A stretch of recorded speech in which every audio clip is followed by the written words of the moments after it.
Hello guys, welcome back to my channel. কেমন আছো তোমরা সবাই? আশা করছি ভীষণ ভালো আছো।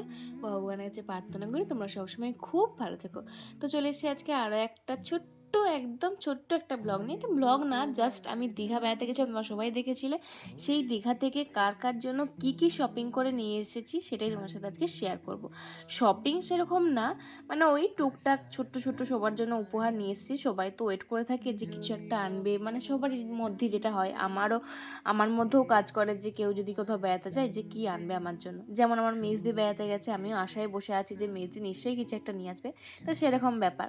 তো যাই হোক, আমি এসে প্রথমেই দেখো স্নান টান করে নিয়ে একদম, মানে দেখতেই পাচ্ছ হার কানের কিচ্ছু পরে নেই, কীরকম যেন রুগী রুগী লাগছে। আমি একদম 5:30টায় পৌঁছেছি, আর 6টায় এসে বাড়িতে শ্যাম্পু করে ফ্রেশ হয়ে গেছি। মা বললো একদম শুস না, মানে ঘুমাস না, ঘুমিয়ে পড়লে আর স্নান টান করতে উঠবি না, কিছু করবি না, একদম ফ্রেশ হয়ে যা। তো আমিও সেটাই কথা মতো করে নিয়েছি। তো দেখো, ডোডোকে এসেই কিন্তু ওকে ওর খেলনা দিয়ে দিয়েছিলাম। প্রথমে তো ভীষণই ভয় পাচ্ছিল যে কি হলো কি, এটা আমার ভীষণ ভয় লাগছিল। তো তারপরে তো ও ভীষণই খুশি হয়ে গেছে, ওকে দেখেই বুঝতে পারবে। আর কতটা খুশি সেটা একটু পরে তোমরা জানতে পারবে। আর এদিকে দেখো, আমি একটা মুক্তোর হার নিয়েছিলাম, আর দুটো মুক্তোর ছোট ছোট টাপ নিয়েছিলাম। তারপরে একটা মায়ের জন্য ধূপদানি কিনেছিলাম, বদ্দি মেজদির জন্য ওই ফ্রিজ ম্যাগনেটগুলো নিয়েছিলাম, আর আমার জন্য একটা ছোট্ট হার নিয়েছিলাম ওই ভিলাই দিয়ার। তো ওইগুলোই আমার বেশি পছন্দ হচ্ছে। আর সানার জন্য একটা পেন নিয়েছি। আর এদিকে দেখতে পাচ্ছ আমাকে ডোডো হামি দিয়েই যাচ্ছে। ও এতটা খুশি হয়ে গেছে, আমি বললাম যে তুমি খুশি হয়েছো, একটা হামি দাও। ব্যাস, ও আমাকে পরকে পর 4টেই দিয়ে গেছে, 4টে।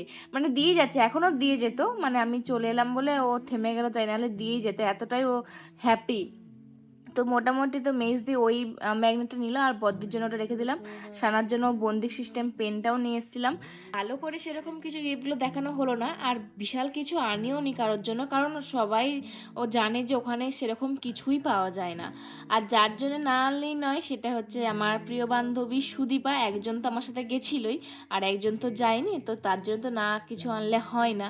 তো তার জন্য নিয়েছিলাম এই সুন্দর একটা হার। হ্যান্ডমেড জুয়েলারিগুলো, এই দুটো পাখি আছে গাছের ডালে বসে।